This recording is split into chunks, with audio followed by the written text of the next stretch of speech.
வழக்கறிஞர் தாக்கப்பட்ட விவகாரத்தில் அவர் முறைச்சாரு, அதனால 2 தட்டு தட்டினாங்க அப்படின்ற மாதிரி திருமாவளவன் அதுக்கு கருத்து சொல்லியிருக்கிறாரு. அது எப்படி பார்க்குறீங்க? அது தெரியல. இது எங்கள் அண்ணன் இதில் நான் ஒன்றும் எனக்கு கருத்து இல்லை. அது ஒன்றும் கருத்து இல்லை. அது எங்கள் அண்ணனை முறைச்சா நானே அடிக்க தான் செய்வேன். இப்போ நீங்கள் எங்கள் அண்ணனை முறைச்சா நானே அடிப்பேன். அது தவறாக சரியான்னு தெரியல, எனக்கு தெரியல.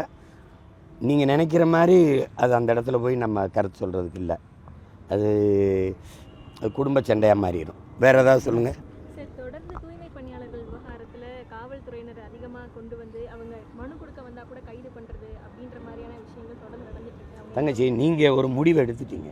நீங்கள் இந்த துப்புரவு பணியாளர்களுடைய வேலையை தனியார் முதலாளிகளுக்கு கொடுத்து எங்களை ஒப்பந்த கூலிகளாக மாற்றுறது முடிவெடுத்துட்டீங்க. அதிகாரம் வலிமையாக இருக்கும்போது எளிய மக்கள் நாங்கள் ஒன்றும் செய்ய முடியாது. எங்களால் எதுவுமே பண்ணி இது பண்ண முடியாது. அப்போ நாங்கள் போராட வரும்போது நீங்கள் என்ன பண்ணுறீங்க? அந்த கோரிக்கையை ஏற்காமல் 10 நாள் 15 நாள் வெயிலில் போடுறீங்க, எங்களை பட்டினி போடுறீங்க. அது மக்களுக்கான அதிகாரம்னா மக்கள் வீதிக்கு வர வைக்காது. வீதிக்கு வந்து போராடுற நிலைமை வந்தால் உடனே அதை கேட்டு தலையிட்டு தீர்வு காணும். இது மக்களுக்கான அதிகாரம் இல்லை, முதலாளிகளுக்கான அதிகாரம்ங்கிறத திரும்ப திரும்ப அவங்க நிரூபிக்கிறாங்க. நீங்கள் இதிலேயே திருப்பி இதை கேள்வி கேட்டிருக்கீங்க. நீங்கள் அதை எதிர்த்து கிளர்ச்சிக்கு வரணும். அதுதான் இங்கே இருக்கிறது. ஒரு துப்புரவு பணியாளரை கூட தன்னகத்தை வச்சுக்க முடியல. இப்போ என்ன, இப்போ காவல்துறையை கொடுக்காதுன்னு நீங்கள் நினைக்கிறீங்களா? இராணுவத்தை கொடுத்துருச்சு, 100 விழுக்காடு அந்நிய முதலீடு வந்துருச்சு. காவல்துறையை கொடுக்காதுன்னு நினைக்கிறீங்களா? அவங்க தான் நல்லா உங்களை பராமரிச்சுக்குவாங்க. நீங்கள் இப்போ உங்கள் இன்னும் 10 வருஷம் இவங்ககிட்ட கொடுத்தீங்கன்னா கதையை முடிச்சு விட்ருவான். எல்லாம் போயிடுச்சு. கல்வி, ஆசிரியர்கள் முதலாளிகள் தனியார் முதலாளிகளினுடைய பணியாளராக மாறிட்டாங்க. மருத்துவர்கள் தனியார் முதலாளிகளுடைய பணியாளர்களாக மாறிட்டாங்க. அப்படிங்கும்போது ஒரு முதலாளி இதுக்குள்ளே வரும்போது அவனுக்கு லாப தேவை தான் இருக்கும், மக்கள் சேவை இருக்காது. இந்த யதார்த்த உண்மையை என் அன்பு சொந்தங்கள் புரிந்து கொள்ளணும். அப்புறம் கொடுத்துட்டு அவன் நல்லா வேலை செய்யலை, அது கிடைக்கல இது கிடைக்கலன்னு பேசுகிறது தப்பு.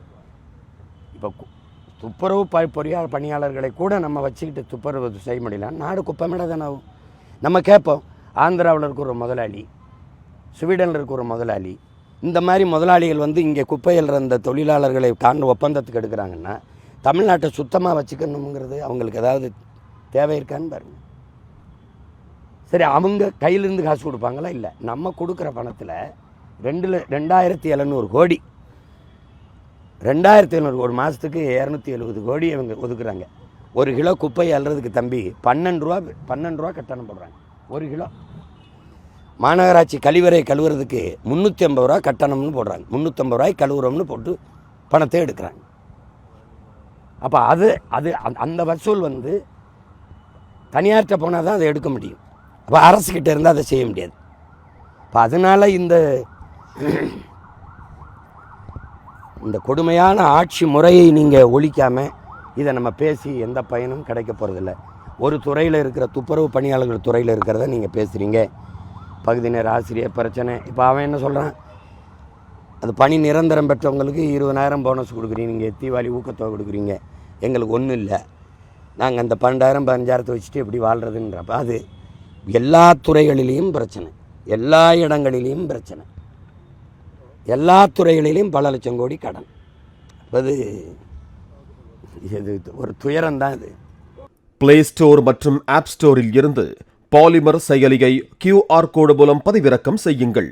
செய்திகளை உடனுக்குடன் பெறுங்கள்.